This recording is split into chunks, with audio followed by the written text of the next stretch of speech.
For decades, Garth Brooks built one of country music's strongest reputations. Millions saw a devoted family man, a record-breaking performer, and one of the industry's safest public figures. But what happens when a carefully protected image collides with serious allegations? In late 2024, a lawsuit accused Brooks of sexual assault and misconduct claims he is firmly denied. The accusations triggered a legal battle that quickly spread beyond the courtroom into the court of public opinion. Supporters questioned the timing. Critics questioned the silence that came before. Others wondered whether fame had delayed difficult conversations for years. As documents surfaced and both sides fought over competing versions of events, one question refused to disappear. Was this simply another celebrity lawsuit, or was it exposing something far more complicated about power, loyalty, and the cost of speaking out? Because sometimes the biggest story isn't the accusation itself. It's why it took so long to reach the public. For more than 3 decades, Garth Brooks stood as one of country music's most recognizable figures.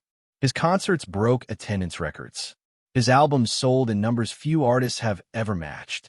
To millions of fans, he wasn't just a performer. He represented something increasingly rare in modern celebrity culture, a public image built on humility, family values, and consistency. From the beginning of his career in the late 1980s, Brooks seemed to understand that success depended on more than hit songs. He connected with audiences by presenting himself as an ordinary man living an extraordinary life. Whether performing in packed stadiums or speaking in interviews, his message rarely changed. Gratitude came before ego. Family came before fame. Fans often described him as approachable, grounded, and authentic. That reputation became one of his greatest assets. While countless entertainers found themselves caught in scandals, public feuds, or damaging headlines, Brooks largely remained outside those conversations. Even when he stepped away from music to focus on raising his children, many viewed the decision as proof that his priorities were different from those of most celebrities. Over time, the image became more than a reputation. It became part of his identity. For longtime supporters, trusting Garth Brooks felt almost automatic. They believed they knew the man behind the music because they had watched him for decades. Every interview, every charitable appearance, and every return to the stage seemed to reinforce the same story. But public images can be both powerful and fragile. History has shown that celebrity personas are carefully constructed through thousands of public moments. While a single allegation can force audiences to question everything they thought they understood, that doesn't mean every accusation is true, nor does it mean every admired public figure is hiding dark secrets. It simply reveals how quickly certainty can disappear when serious claims emerge. That moment arrived in late 2024. A lawsuit filed by a woman who had worked as Brooks' hairstylist and makeup artist accused him of sexual assault and misconduct during their professional relationship. The allegations immediately attracted international attention, not only because of their seriousness, but because they appeared to contradict nearly everything the public associated with Brooks' career. Within hours, headlines spread across television, newspapers, and social media. Some readers reacted with shock. Others urged caution, reminding people that allegations are not proof. Brooks quickly and firmly denied the claims, insisting they were false and describing the lawsuit as an attempt to extort money. Almost overnight, 2 completely different narratives began competing for public trust. One side saw a respected entertainer defending his name against accusations he insisted never happened. The other saw a former employee finally coming forward with allegations she claimed had remained hidden for years. Neither story fit neatly into the image audiences had known. Almost immediately, public opinion fractured. Loyal fans pointed to Brooks' decades-long reputation, asking why someone with so much to lose would suddenly face such accusations. Others argued that history has repeatedly shown how power and fame can complicate the decision to report alleged misconduct, especially when one person holds enormous influence over another's career. The courtroom had not yet examined the evidence, but the court of public opinion was already in session. The case raised uncomfortable questions that extended far beyond one celebrity. How much weight should a public image carry when serious allegations surface? Can decades of goodwill influence how people interpret new information? And when two opposing accounts emerge, how does anyone separate loyalty from evidence? Those questions would shape every stage of the story that followed. Because behind the headlines and legal filings was a professional relationship that had unfolded largely outside the public eye. A relationship that would soon become the center of one of country music's most closely watched legal battles. Long before court documents made headlines, the relationship at the center of this controversy appeared to be nothing more than a professional arrangement. According to legal filings, the woman who would later file the lawsuit worked as Garth Brooks' hairstylist and makeup artist. In the entertainment industry, those roles often require long hours, constant travel, and a level of trust that few other jobs demand. Unlike the audience that only sees an artist for 2 hours on stage, members of a personal grooming team witness everything that happens before and after the spotlight turns on. They are present during early mornings, exhausting rehearsals, backstage preparations, private flights, hotel stays, and moments of vulnerability that never reach the public. They become part of an artist's inner circle, not because they are celebrities themselves, but because discretion is part of the job. According to the lawsuit, that professional relationship gradually became something the plaintiff describes very differently. The complaint alleges that Brooks engaged in repeated sexual harassment and assault during the time they worked together, including incidents that allegedly occurred while traveling for work. The plaintiff claims that the imbalance of power between a global superstar and an employee made speaking out feel impossible. Brooks has categorically denied every allegation. From the very beginning, his response left little room for ambiguity. He stated that the accusations were completely false and argued that he was the target of an attempted extortion scheme. According to Brooks, he had been threatened with damaging allegations unless he agreed to pay millions of dollars. Rather than comply, he chose to fight the claims in court, insisting he would not admit to actions he says never occurred. That response immediately transformed the case. It was no longer simply a lawsuit involving allegations of misconduct. It became a legal battle built around two completely opposing versions of reality. One side claimed years of silence born from fear and professional dependence. The other claimed the allegations themselves were fabricated for financial gain. The public found itself in unfamiliar territory. For decades, Brooks had cultivated one of the cleanest reputations in entertainment. To many fans, the accusation seemed almost impossible to reconcile with the man they believed they knew. Supporters flooded social media, arguing that Brooks' long history of charitable work and family-oriented image deserved consideration. Others pushed back. They argued that a carefully managed public persona cannot serve as evidence in a courtroom.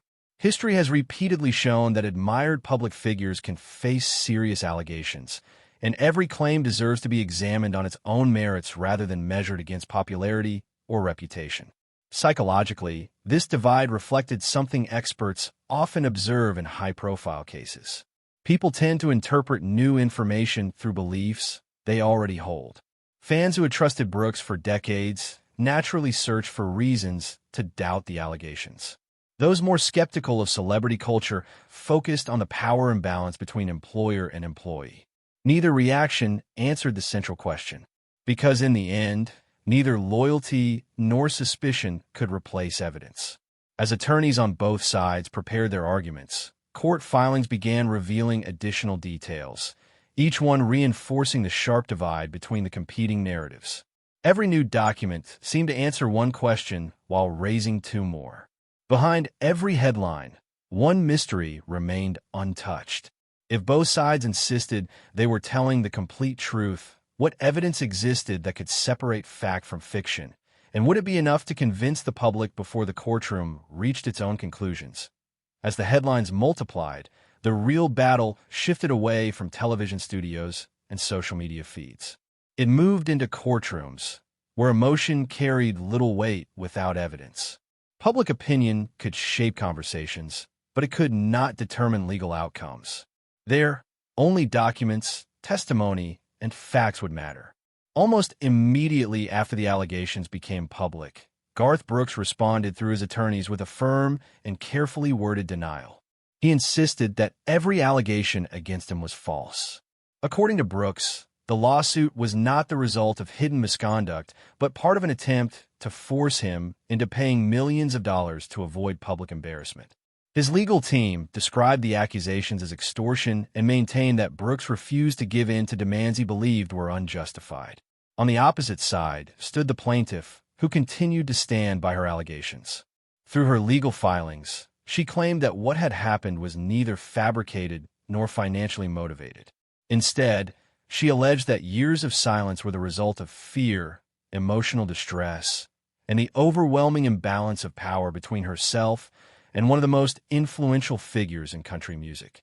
The courtroom quickly became the place where two completely incompatible stories collided. One narrative portrayed Brooks as a respected entertainer defending himself against false accusations designed to damage his reputation and secure a financial settlement. The other portrayed a former employee who claimed she had finally found the courage to challenge someone whose fame and influence had made speaking out extraordinarily difficult. There was no middle ground between those positions. As both sides filed additional motions and responses, legal experts began explaining that cases involving serious allegations often unfold over months or even years. Every filing becomes part of a larger strategy. Attorneys carefully choose what evidence to introduce, which witnesses to call, and how to challenge the credibility of the opposing side. Outside the courtroom, however, patience was in short supply. Social media rewarded speed rather than accuracy. Every new legal filing generated thousands of posts, reaction videos, and opinion pieces within hours. Yet much of the public discussion focused less on verified evidence and more on personal belief. Supporters of Brooks pointed to his decades-long reputation. They argued that a man who had spent more than 30 years building trust deserved the benefit of the doubt until proven otherwise. Some questioned why the allegations surfaced when they did, suggesting the timing itself raised important questions. Others strongly rejected that line of thinking. They argued that delayed reporting is not unusual in cases involving alleged sexual misconduct, particularly when there is a significant imbalance of wealth, influence, or professional dependence. To them, the timing alone did not invalidate the claims. Psychologists often describe this conflict as confirmation bias. People naturally search for information that supports what they already believe while overlooking information that challenges those beliefs. In high-profile celebrity cases, that tendency becomes even stronger. Fans want consistency. Critics expect hidden flaws. Both sides can become emotionally invested before all the evidence is available. The media found itself walking a difficult line as well. Responsible news organizations repeatedly emphasized that the allegations remained unproven and that Brooks had denied every claim. Yet many headlines focused on the most dramatic details because controversy attracts attention. The result was a flood of information that often left audiences feeling informed while still lacking the complete picture. Meanwhile, the legal process continued quietly behind the scenes. Documents were exchanged. Arguments were prepared.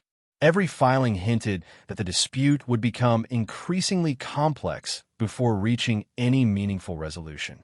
For the public, certainty remained out of reach.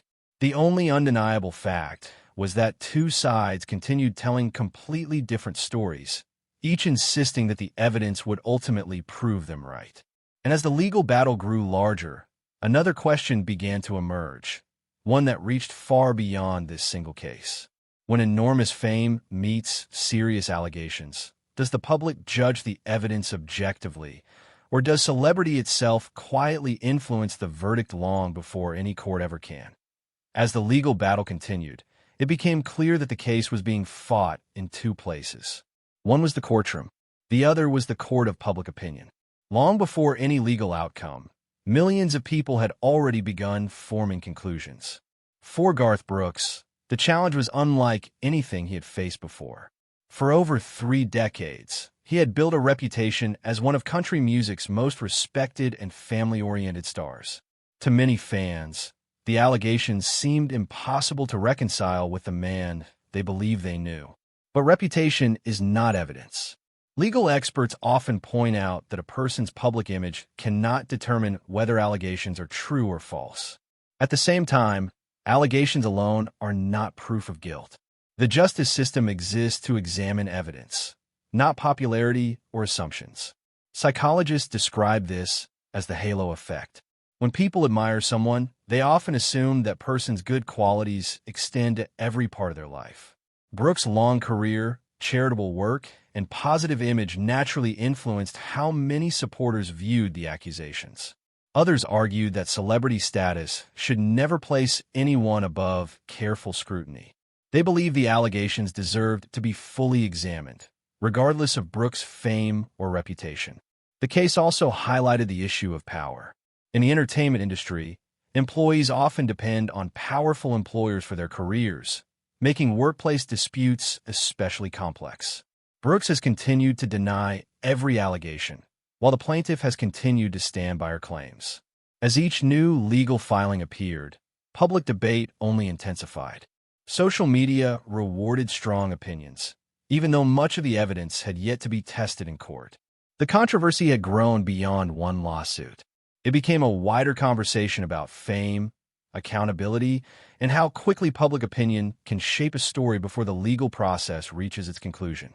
But while the public debated online, both sides were already facing consequences that extended far beyond the courtroom. And those consequences would soon become impossible to ignore. As the lawsuit moved forward, the impact was already being felt by everyone involved. Long before any final legal decision, both sides faced consequences that could not easily be reversed. For Garth Brooks, the allegations placed decades of success and public trust under intense scrutiny.